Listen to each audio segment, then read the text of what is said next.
What can a Filipino buy for 1 million in Vietnam?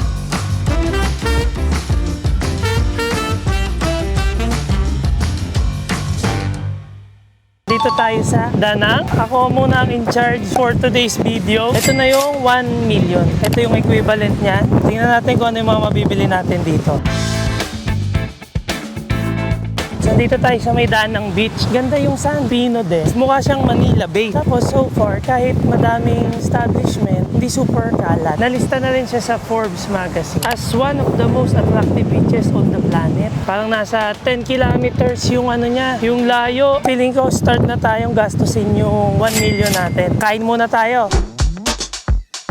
So, may nakita tayo dito. Banh mi. Hello, can I order one combination?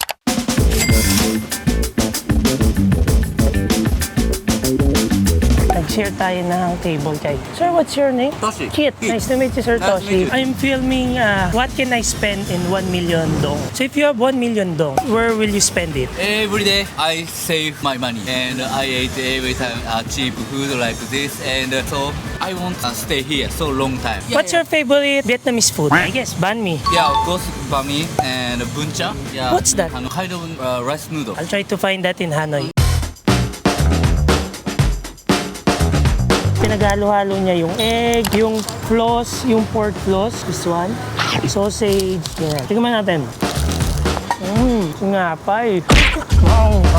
Hindi ko niya paalis yung sili. So, yung ganito kalaki, dami na ng laman, di ba? 68 pesos lang. Mura talaga dito. Kung nakakain kayo ng banh mi sa atin, medyo ganun din. Feeling ko, mas malaki lang yung serving nito. They have internet here, right? Internet? Wi-Fi? Yeah, Wi-Fi? Yeah. So, even ganitong store lang siya. May Wi-Fi sila. Pwede kayo mag-internet. After nito, magkape tayo.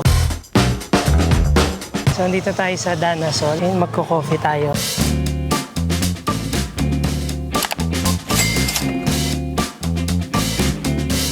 Pineapple juice, 45,000. Tikman natin kung masarap. Ito uy. Tikman natin Hindi na natin ito isasama sa 1 million na gastos natin.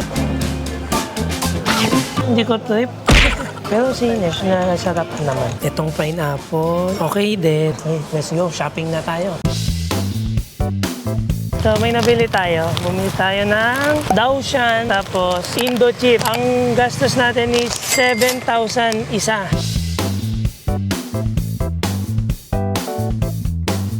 Ang lakas pa rin ng ulan. So, order na lang tayo ng pang-dinner. Jollibee. Ay, thank you.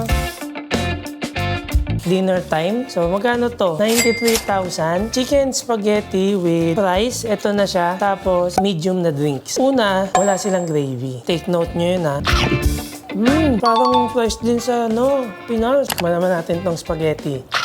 Kalasa siya, pero mas matabang ng konti. Feeling ko, nag-adjust sila. Mas masarap yung spaghetti pa rin sa Pinas. Ito, tikman na natin. Itong chicken.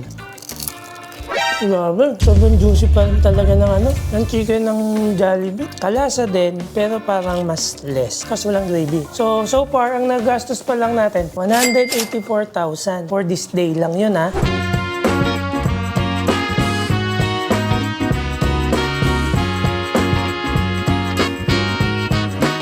Hoy, good morning. So next day na. Dito tayo magla-lunch. Kainan ko na siya once. Order tayo. Hello, I have an order. Special small bean vermicelli and 1 ramen rolls with cabbage. What's your favorite? Wait. Bạn có thể gợi ý món ăn nào phù hợp cho khách du lịch không?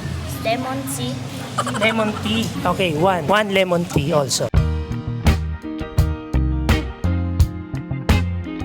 Okay guys, so itong in-order natin, hindi siya yung traditional food. 39,000, 35,000, and lemon tea. So ito, ang consist nito, vermicelli, molded tofu, cartilage, pork, chacom, sour meatball, and ram. Tapos nakikita ko, kinakain nila to isa-isa.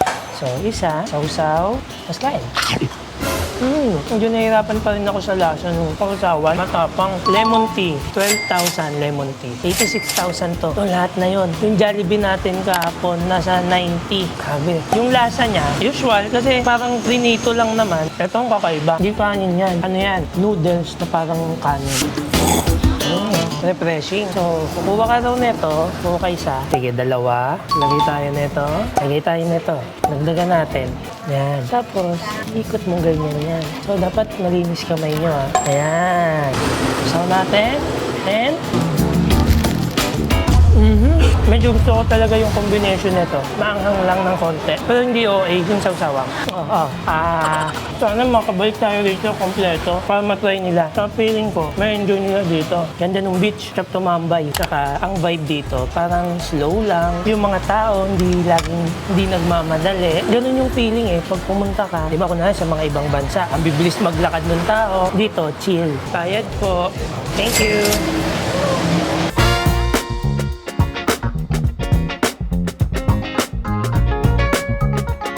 So, andito tayo sa Hoi An. And wow, ito yung kotse sa kanila. Old school, oh. Para daw to vegan sa atin. Tingnan natin kung ano yung mabibili natin dito.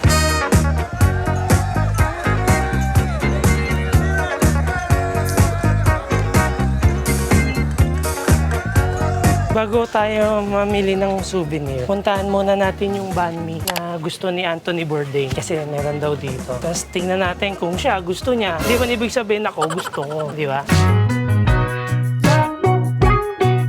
Dito na tayo sa Banh Mi Pong. Order tayo nung may parang yung may 5-star dun sa menu. 40,000. Hoy, ito na oh.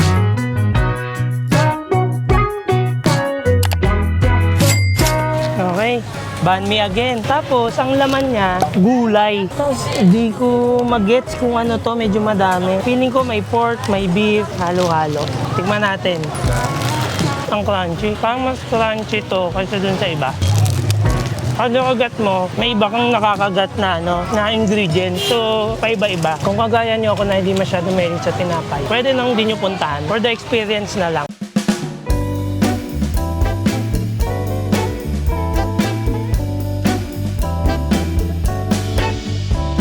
This one, how much? 50. I'm planning to buy 6 items. You buy sit this one, friend or family? Friend. Okay, last round for you. 35 for one. 210 for 6.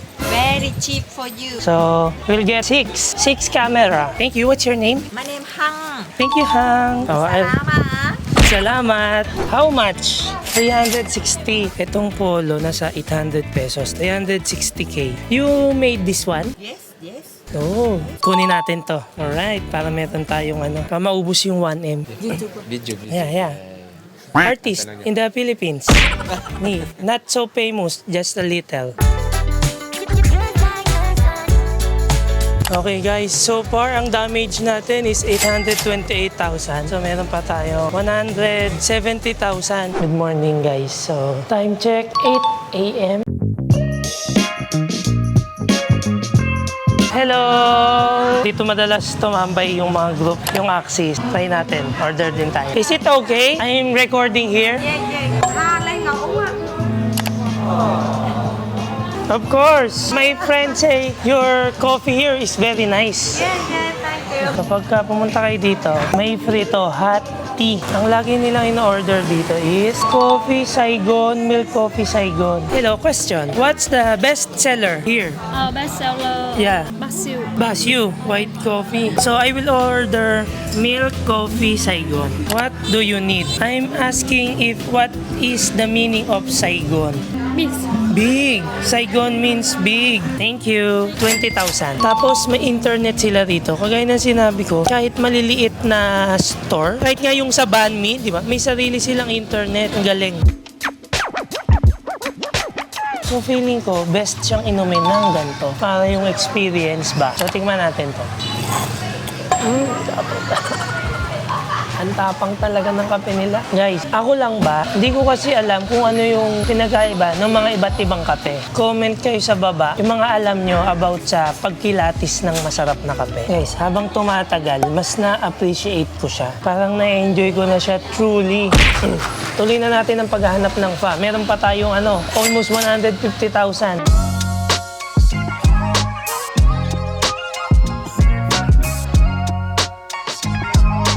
Okay, so nandito tayo sa Tiago. Sakto may fa dito. So, order na tayo. Ito na, feeling ko mauubos na natin yung 1M. Upon computing, ang natira na lang is almost 4,000. Mga 12 pesos. Order tayo nito. 31,000. Tapos, makikinom na lang tayo dyan. So, di na tayo gagastos dyan. Tapos, order tayo ng fa. Yung fa is 88,000.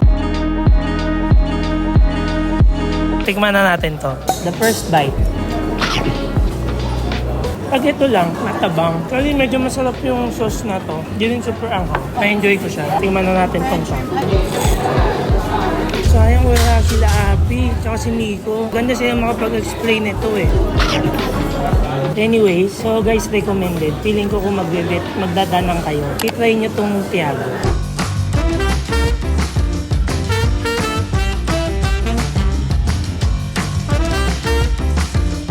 Ay, nandito tayo sa Bana Hills ngayon. 4,000 na lang naman yung hindi natin nagagastos. Feeling ko wala na tayong mabibili doon. So, it's time to wrap it up.